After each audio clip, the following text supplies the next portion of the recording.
नमस्कार, आप देख रहे हैं ईटी नाउ स्वदेश। मैं हूं अजय शर्मा। मार्केट के महारथी में आज के मेहमान हैं सौरभ मुखर्जी, मार्सेलस इन्वेस्टमेंट के फाउंडर एंड सीईओ। सौरभ एक रेगुलर कंट्रीब्यूटर हैं ईटी नाउ नेटवर्क पे, और इस बार सौरभ हमसे बातचीत कर रहे हैं एक अच्छे खासे गैप के बाद, क्योंकि वो एक ट्रिप लेने के लिए चले गए थे अपने क्लाइंट्स से और फ्रेंड्स से मिलने के लिए। पूरी दुनिया में वो घूम के आए हैं, तो बहुत सारे ऑब्जर्वेशन लेके आए हैं। वहाँ से बातचीत शुरू करते हैं। सौरभ, आपके पीछे से बहुत कुछ हो गया बाजार में यहाँ, लेकिन उससे पहले सबसे पहले मैं बताऊंगा कि ये जानना चाहूंगा कि आप कौन सी जोग्राफीज में गए थे, आप किस कैटेगरी के इन्वेस्टर्स से मिले, और खास तौर पे दुनिया में जो हो रहा है उसके बारे में क्या आप सुन के आए हैं, रेट्स के मामले में, रिस्क के मामले में। फिर हम भारत पे आएंगे। देखिए अजय जी, ज्यादा ज्यादा देशों में नहीं गया था मैं। सिर्फ यूके और नॉर्थ अमेरिका गया था। हम्म। और दोनों दोनों ज्योग्राफीज में हमारे कुछ ऑलरेडी एग्जिस्टिंग क्लाइंट्स हैं, उनसे मिला। और कुछ पोटेंशियली न्यू क्लाइंट्स, जो नए निवेशक हो सकते हैं, नए इंस्टीट्यूशन हो सकते हैं, उनसे मिला। तो इलेक्शन के पहले जानबूझ के गए थे, बिकॉज लोगों को समझाना चाहते थे कि इलेक्शन का आउटकम जो भी हो, इंडिया की इकोनॉमी की हालत अच्छी है। अच्छी companies, strong well run companies की अर्निंग्स ग्रोथ भी बरकरार रहेगी regardless of election outcome. But as it happened, election outcome भी मेरे ख्याल से जैसे इलेक्शन आउटकम आया उसके बाद भी जो फोन कॉल्स आए, जिनसे मिलकर आए, ब्रॉडली पॉइंट ऑफ व्यू निवेशकों का रहा कि अच्छा आउटकम है, इकोनॉमी अच्छी हालत में है। चाइना की इकोनॉमी और स्लिप हो रही है और नीचे की तरफ जा रही है। सो वो ड्यूरिंग द मीटिंग्स और इंडिया वापस आने के बाद जो मेरे को लग रहा है कि भारी पैमाने पे विदेशी निवेश इंडिया की तरफ आएगा। हाँ, ये बात जरूर है कि वैल्यूएशंस पे एक कंसर्न है विदेशी निवेशकों का। एक डर है कि the Indian market, specially Indian small caps की वैल्यूएशंस उनको ऑप्टिकली स्टीप लग रही हैं। और इसी मुद्दे पे सबसे ज्यादा बहस हुई ट्रिप पे। इसी मुद्दे पे जब शाम को वीडियो कॉल्स होते हैं निवेशकों के साथ, इसी मुद्दे पे ज्यादातर टाइम निकल जाता है। But I think that is a challenge that we can deal with. Valuations का चैलेंज कुछ नया चैलेंज नहीं है हिंदुस्तान के लिए। Indian market has consistently been more expensive in the rest of Asia, and yet हमारी देश की कंपाउंडिंग, हमारे मार्केट की कंपाउंडिंग दूसरे एशियन मार्केट से बेहतर रही है ओवर लास्ट 10 and 20 years। तो सिचुएशन अच्छी है, विदेशी निवेश आएंगे। उम्मीद है थोड़ा बहुत पैसा मार्सेलस को भी इन निवेशकों से मिलेगा। ये ऐसा क्या बदलाव आएगा? क्या सुपीरियर ग्रोथ उन्हें फोर्स करेगी विदेशी निवेशकों को यहाँ आने के लिए, या इंटरेस्ट रेट्स कटेंगे तो इमर्जिंग मार्केट की तरफ पैसा जाएगा? वो ऐसे ट्रिगर्स क्या होंगे? क्योंकि हमने 1-1.5 साल से जो जबरदस्त सेलिंग देखी है एफआईएस की, वो तो कही है आप जैसी फर्म्स और डोमेस्टिक इन्वेस्टर ने बचा लिया, तब भी हम रिकॉर्ड हाई पे बैठे हैं, वरना बाजार कहीं का कहीं होता। लेकिन ट्रिगर क्या है, क्यों रिवर्स होगा पैसा इधर? मेरे ख्याल से तीन रीजन है अजय। दो रीजन तो आपने हाईलाइट कर दिए। इंक्रीजिंगली लग रहा है कि इंटरेस्ट रेट्स का माहौल इंप्रूव होगा। इंडिया में इन्फ्लेशन, जैसे हमने देखा यस्टरडे, हमने देखा सीपीआई इन्फ्लेशन 4.5% पे आ गई है। 1.5 साल पहले यही आंकड़ा कुछ 9% के आसपास था।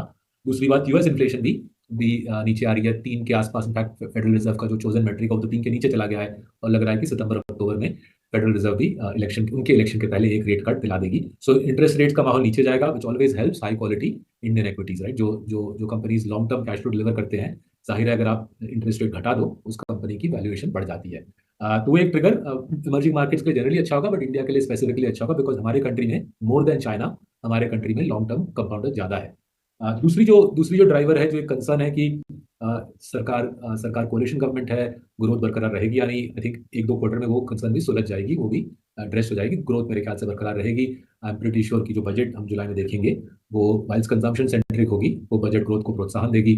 और इंडिया की ग्रोथ स्टोरी में मेरे ख्याल से कोई मीनिंगफुल डेंट आने वाली नहीं है। उससे भी विदेशी निवेशक को तसल्ली मिलेगी। I think third factor is, जो काफी अनोखा सिचुएशन है, कि मार्केट का ओवरऑल मार्केट मल्टीपल, अगर आप निफ्टी का ओवरऑल मार्केट मल्टीपल लेके वो 22-23 के आसपास चला गया है। लेकिन जो हाई क्वालिटी स्टॉक्स है, जिस प्रकार के स्टॉक्स पे हम निवेश करते हैं, उनकी वैल्यूएशन 6-7 साल पहले जो थी, फॉरवर्ड पी पे ले, ईवी बिडा पे ले, प्राइस टू बुक पे ले, किसी भी मल्टीपल पे ले, HDFC bank, Asian paints, Bajaj finance, Divi's lab, doctor Lal path lab, इस प्रकार के स्टॉक हमारे पोर्टफोलियोज में होते हैं, उनकी वैल्यूएशन 6-7 साल के मुकाबले, 6-7 साल पहले के मुकाबले ज्यादा नहीं है। In fact in names like HDFC bank, you looking at 2 decade lows on valuation. तो ये पॉइंट ऑफ व्यू निवेशकों को समझाते हैं कि आप ओवरऑल मार्केट वैल्यूएशन पे ज्यादा ध्यान ना दें, कंपनी स्पेसिफिक देखिए, एंड स्पेसिफिकली उन कंपनीज पे फोकस करें जहां पे आपको दिख रही है कि इसकी कंपाउंडिंग ट्रैक रिकॉर्ड सुपीरियर है, अच्छी ट्रैक रिकॉर्ड है, और उसके बावजूद आपको अट्रैक्टिव वैल्यूएशन में ये कंपनीज प्राप्त है।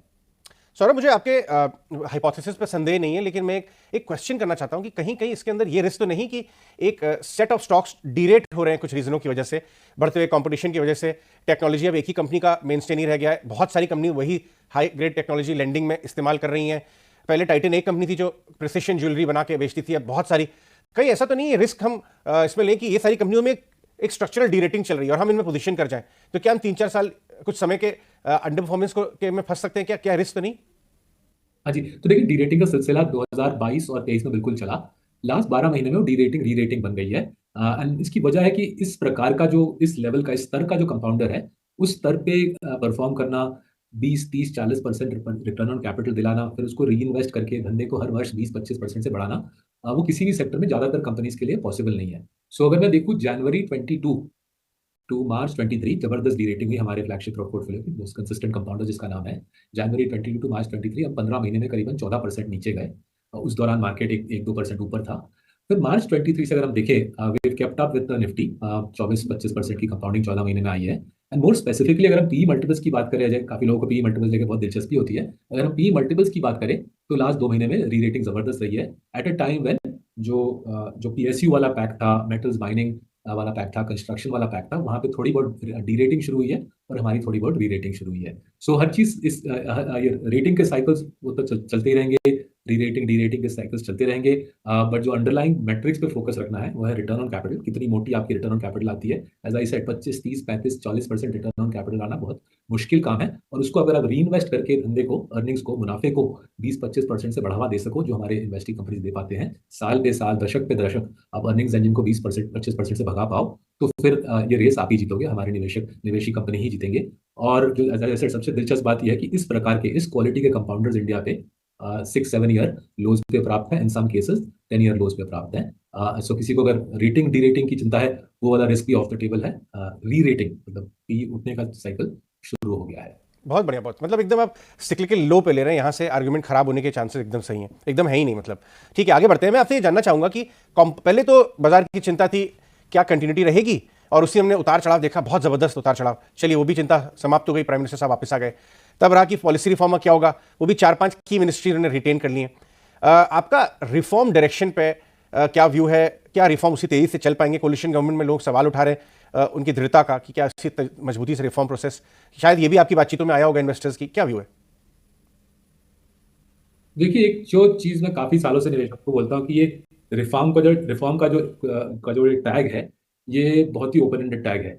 कुछ लोगों को लगता है कि अनलेस आपने लेबर लॉ पूरी तरह से बदल दिया, फिर तो आप भैया कोई रिफॉर्म किया ही नहीं है, राइट। एंड उस प्रकार का रिफॉर्म किसी भी देश में ज्यादातर नहीं होता। इन 150 करोड़ की आबादी के देश में आप फटाफट लेबर रिफॉर्म कर ही नहीं सकते। Plus labour reform is a state subject, right. तो उस प्रकार का चीज ना तो पहले हुआ था, ना ही मेरे ख्याल से अगले 5 साल में होने वाला। जो हुआ है इंडिया में लास्ट 10 साल में, जो इंडिया में लास्ट 10 साल 20 साल में हुआ है, इंक्रीमेंटली सरकार की जो इंटरेक्शन इकोनॉमी के साथ इंप्रूव हुई है।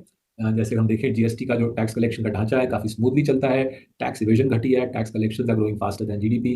सिमिलरली जो पूरा यूपीआई का जो कॉन्स्ट्रक्ट है, डिजिटल जो कॉन्स्ट्रक्ट है, लोग zero cost payment infrastructure for the whole country, उससे बिजनेसेस को सुविधा प्राप्त हुई है। सिमिलरली अगर हम देखें, इंडिया ने फ्री ट्रेड एग्रीमेंट साइन किए हैं ऑस्ट्रेलिया के साथ, यूएई के साथ, आई थिंक स्विट्जरलैंड के साथ भी हो चुका है, यूके के साथ नेगोशिएशन चल रहा है। तो इस प्रकार के रिफॉर्म मेरे ख्याल से बरकरार रहेंगे, आगे बढ़ते रहेंगे। और 3 एरियाज पे हमको काफी उम्मीदें हैं। पहला है, शिवराज सिंह चौहान जी आ गए हैं एग्रीकल्चर में, उन्होंने एमपी में जबरदस्त काम किया है एग्री रिफॉर्म में। फार्मर्स के लिए इजियर बना दिया है मार्केट में अच्छे भाव पे माल बेचना। अगर वो उस प्रकार का चीज नेशनल लेवल पे कर पाए, मेरे ख्याल से एग्री सेक्टर को काफी काफी फायदा मिलेगा। दूसरा जो चीज लास्ट 2 साल में शायद थोड़ी त्रुटि रह गई थी, पीएम आवास, आयुष्मान भारत जैसे बढ़िया स्कीम्स में शायद खर्चा कुछ पैमाने पे थोड़ा कम हो गया था लास्ट 2 साल में। इंफ्रास्ट्रक्चर थोड़ा ज्यादा खर्चा हुआ था, हेल्थ केयर, एजुकेशन, हाउसिंग पे शायद थोड़ा कम हुआ था। Basis what we have heard over the last 7 days, लग रहा है कि एनडीए सरकार अब फिर से पीएम आवास पे खर्चा बढ़ाएगी, किसानों पे खर्चा बढ़ाएगी, हेल्थ केयर पे खर्चा बढ़ाएगी। उम्मीद है एजुकेशन पे भी, एजुकेशनल स्किलिंग पे भी खर्चा बढ़ाया जाएगा। ये काफी अहम है मेरे ख्याल से, consumption, jobs, bottom of the pyramid लोगों के लिए ये काफी पावरफुल बूस्ट रहेगा। और फ्रॉम ऑल साइंस आर इस तरफ एक रुझान रहेगा सरकार का। और तीसरा जो एरिया है, the whole area around banking system reform, NCLT bankruptcy court हो गया है, काफी अच्छा प्रोग्रेस आया है। जो फिर से लग रहा है कि बैंक्रप्सी का जो प्रोसेस है वो फिर से धीमा पड़ रहा है।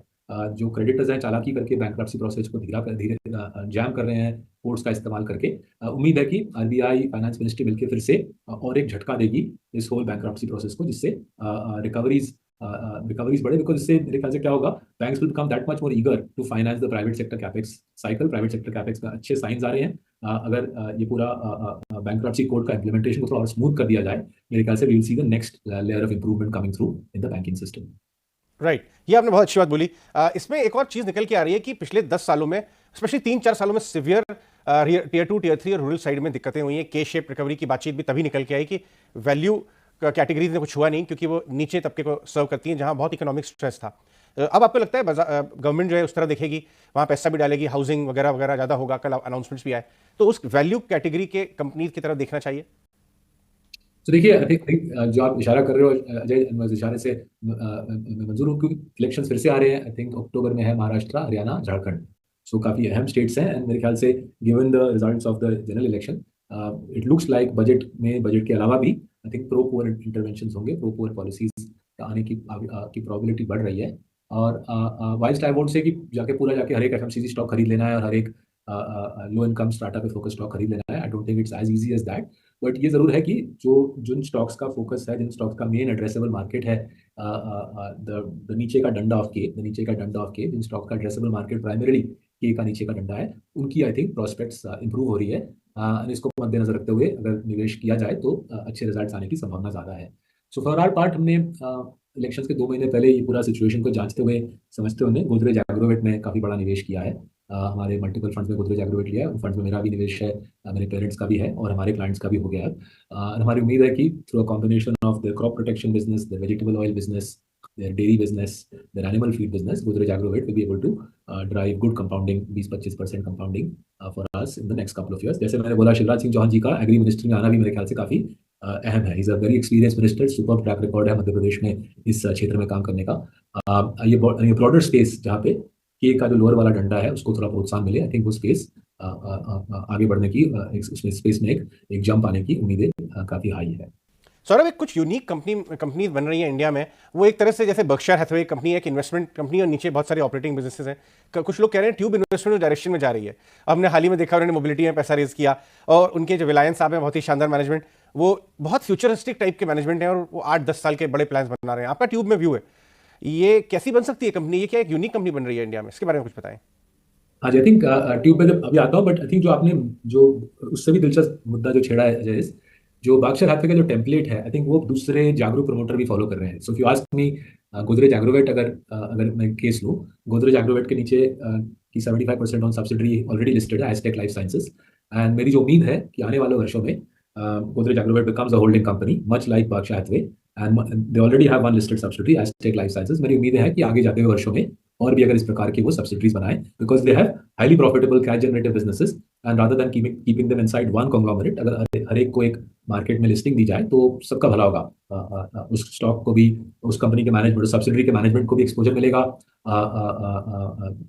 कॉस्ट ऑफ कैपिटल भी घट जाएगी, एंड इंसेंटिव्स भी प्राप्त हो जाएंगे मैनेजमेंट को to drive growth at the subsidy level. तो ये टेम्पलेट आई थिंक और जागरूक प्रमोटर इंडिया में लाएंगे। अब बात करते हैं ट्यूब में। बिल्कुल रिलायंस सुबैया साहब ने बिल्कुल सोच समझ के ही ट्यूब को एक बार शायद जैसा व्हीकल बनाया मेरे ख्याल से।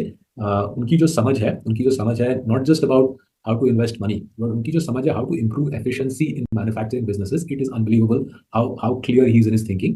तो हमने देखा है कि उनके ट्यूब इन्वेस्टमेंट्स के वाइस चेयरमैन बनने के बाद वर्किंग कैपिटल साइकिल भारी पैमाने पर गिरी है, ऑपरेटिंग मार्जिन इंप्रूव हुई है ट्यूब के मैन्युफैक्चरिंग बिजनेसेस का। उसके साथ ही साथ उन्होंने सीजी पावर का एक्विजिशन किया बैंक्रप्सी से, आई थिंक कुछ $100 मिलियन पे किया होगा सीजी पावर के लिए, 800 करोड़ के आसपास पे किया होगा। आज वही valuation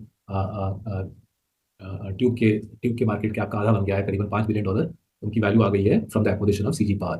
and again continuing with this theme of Reliance Subbiah ji and the Tube management being very sharp about where to put money and also knowing how to do management, इन्होंने जो 3 ईवी बिजनेसेस बनाए हैं वो मेरे ख्याल से काफी वैल्यूबल बन जाएंगे आने वाले वर्षों में। EV 3 wheeler, EV trucks and EV tractors, तो इन तीनों में काफी प्रोग्रेस हो रही है। If you join the whole thing of CG Power, EV businesses, engineering, auto ancillary, you are looking at the makings of a highly valuable conglomerate. इसका best example actually West में बर्कशायर से बेहतर है डायनाहर। डायनाहर last 40 वर्षों में सबसे बड़ा compounder रहा है वेस्टर्न वर्ल्ड से, माइक्रोसॉफ्ट से ज्यादा, गूगल से ज्यादा, एप्पल से ज्यादा। एंड डायनाहर का जो ढांचा है मेरे ख्याल से ट्यूब इन्वेस्टमेंट्स काफी फेथफुली फॉलो कर रहा है, which can only be good news for share holders like us. उसके अंदर एक सेमीकंडक्टर का कारोबार भी आ रहा है। ये बहुत नई स्पेस है, कुछ 3-4 कंपनीज ही हैं इंडिया में जो इसकी तरफ जा रही हैं और लोगों को समझ भी बहुत कम है। आपने वो उसके बारे में उस अपॉर्चुनिटी को देखा है? देखिए, देखा था investment, I think CG Power के नीचे वो इन्वेस्टमेंट किया गया। We don't have that much clarity on क्या उसके कमर्शियल प्रोस्पेक्ट्स हैं, और समझने की चेष्टा कर रहे हैं। But again given how discerning the group has been, how discerning Tube has been, and how well thought through CG Power's investments have been with NS in charge, मेरे ख्याल से सोच समझ के ही किया होगा, बट और काम करना हमारा बाकी है ऑन सेमीकंडक्टर इन्वेस्टमेंट। चलिए आगे बढ़ते हैं। और इंडिया में जो हेल्थ केयर रेवोल्यूशन आ रहा है, जो स्टैंडर्डाइजेशन हो रहा है हॉस्पिटल्स का, और लोग मॉम एंड पॉप हॉस्पिटल्स के बनस्पत बड़े स्टैंडर्ड हॉस्पिटल में जाना चाहते हैं। आपने भी एक बड़ा हॉस्पिटल ग्रुप अपने पोर्टफोलियो में बना रखा है, नारायण हृदयालय। इस कंपनी या फिर स्पेस को आपको क्यों अट्रैक्टिव लगता है, इसके बारे में बताएं। देखिए क्या हुआ इंडिया में, मिडिल क्लास की आमदनी बढ़ रही है। अगर आप हमारा के शेप कंस्ट्रक्ट का के का ऊपर वाला जो डंडा है, वहाँ पे वेल्थ बढ़ रही है, आमदनी बढ़ रही है, but at the same time बीमारियां भी बढ़ रही है। इंक्रीजिंगली एफ्लुएंट पीपल के पास हेल्थ कवर है, हेल्थ इंश्योरेंस आइदर कंपनी देती है या लोग खुद खरीदते हैं। सो पैसे खर्चने की पैसे की money is not an issue when it comes to health care. Now सरकारी हॉस्पिटल्स की काउंट कुछ खास बढ़ी नहीं है। आई थिंक सरकारी हॉस्पिटल्स की बेड काउंट शायद लास्ट 5 साल में 2 या 3% बढ़ी होगी। So demand is running far ahead of supply and naturally therefore जो प्राइवेट सेक्टर हॉस्पिटल चेन्स हैं वो बेतहाशा एक्सपैंड करने की चेष्टा कर रहे हैं। नाउ इसमें प्रॉब्लम क्या होता है, अगर आप फटाफट एक्सपैंड करो तो जो रियल एस्टेट की कॉस्ट है, कंस्ट्रक्शन की कॉस्ट है, डॉक्टर की सैलरीज है, उसके बाद ज़्यादा ज़्यादा कुछ आपकी बचती नहीं है एज अ प्रॉफिट। जो स्मार्ट हॉस्पिटल मैनेजर्स होते हैं, स्मार्ट हॉस्पिटल ऑपरेटर्स होते हैं, जैसे कि नारायण हरिद्वार है, वो काफी सोच समझ के रियल एस्टेट का खर्चा करते हैं। Typically they spend on lower cost real estate in cities like Kolkata and Bangalore. Secondly, promoter ji खुद ही डॉक्टर होते हैं, and promoter ji tends to build around him a team of loyal doctors, and thereby they're able to keep some grip on the compensation cost aspect. And the last aspect of running a hospital well, running a hospital chain well, is the ability to control costs, and yet at the same time have high utilization of the beds, right? So bed का turnover and cost control, so operating margins. हमारा जो analysis रहा कि India में सर्वश्रेष्ठ company इस इन तीनों metrics पे, ability to judiciously invest in real estate, compensation cost पे कंट्रोल एंड रनिंग कॉस्ट पे कंट्रोल, नारायण हृदयालय का है। हेल्दी रिटर्न ऑन कैपिटल है, हाईली प्रॉफिटेबल बिजनेस है। और बैंगलोर का मार्केट, कोलकाता के मार्केट में जिस प्रकार का उन्होंने रेपुटेशन बनाया है, जिस प्रकार का फुटप्रिंट बनाया है, हमारे ख्याल से इससे इनकी एक प्राइसिंग पावर आती है, एक फ्रेंचाइज बन गई है और उसमें हमने निवेश किया है। मैं आपको जाने दूं इससे पहले आपके जो स्मॉल चैम्प्स हैं उनके बारे में जानना चाहूंगा। आपने क्या एडिशंस किए हैं अपने स्टेटेड फैक्ट शीट में रिसेंटली, और क्या ट्रिगर्स हैं उनके बिहाइंड, अगर एक दो नाम शेयर करें। सो देखिए, लिटिल चैम्प्स में जो हमारी प्रयास रही है कि चाइना की economy, as I said, China की इकोनॉमी में अभी भी कमजोरी है। और जो लेटेस्ट न्यूज़ आ रही है from my friends who invest in China, economy वहाँ पे और एक नीचे का झटका मार रही है। सो उस मुताबिक उसको जानते हुए, उसको समझते हुए, जो चाइना वाला स्टोरी है उससे हमने एक्सपोजर घटाने का प्रयास किया है। सो करीबन 6-8 महीने पहले हम पोशाक से पूरी तरह निकल गए। Paushak is a leader in phosgene production. India में only private sector pure play manufacturer of phosgene was Paushak, but China से इस पैमाने पे फॉस्जीन डेरिवेटिव्स इंडिया आ रहे थे दैट हमारे इंडस्ट्री कंपनीज के लिए मुकाबला करना नामुमकिन था। तो पोशाक जैसे प्लेस जो चाइना के पिटाई से सफर कर सकते हैं, उससे हमने एक्सपोजर घटा लिया है। And where we have increased exposure is पूरा जो प्राइवेट सेक्टर कैपेक्स के आसपास जो कॉन्स्ट्रक्ट है, फैक्ट्रीज बनाना, ऑफिस बिल्डिंग्स बनाना, हॉस्पिटल्स खड़ा करना, वहाँ पे हमने एक्सपोजर बढ़ाने की चेष्टा की है। सो आलू वालिया कॉन्ट्रैक्ट्स हमने खरीद लिया है। काफी सालों से इन पे नजर रख रहे थे। It's a rare construction company जो बैलेंस शीट को संभाल के काम करती है, रिटर्न ऑन कैपिटल अच्छी लाती है, प्रॉफिटेबिलिटी अच्छी है, और अपना बैलेंस शीट नहीं लगाती कंस्ट्रक्शन में सामने वाले का। वो कुछ भी हॉस्पिटल चेन को बोलती है आप कॉन्ट्रैक्ट दीजिए, आपको हॉस्पिटल में बना के देता हूँ, लेकिन खर्चा आपका होगा, हम सिर्फ कंस्ट्रक्शन आपके लिए करके देंगे। So Ahluwalia contracts are attempt to both play the private sector capex cycle जो हमारे ख्याल से आगे बढ़ रहा है, and also at the same time pull away from the aftermath of China का जो अनवाइंडिंग हो रहा है।